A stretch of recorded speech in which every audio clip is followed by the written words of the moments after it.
बाबांच्या प्रस्थानापासून आज अहिल्यानगरमध्ये कालच इथं दिंडी आली आणि बाबांचं गेल्या वर्षी एकादशीच्या पर्वावर देहावसन झालं आणि बाबांच्या जाण्यामुळे या वारकरी संप्रदायातला एक हिरा नव्हे तर एक परीस हरपला, एक मोठी खेदाची बाब आहेत।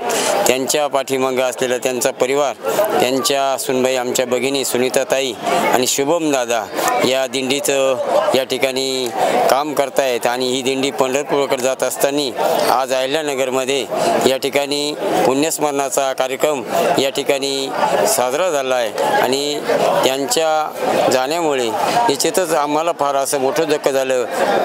ते या ठिकाणी ते नात्याने आमचे मामा होते आणि या ठिकाणी सर्वांच्या वारकरी संप्रदायाच्या वतीने आदरांजली वाहतो। थांबतो। रामकृष्ण हरी।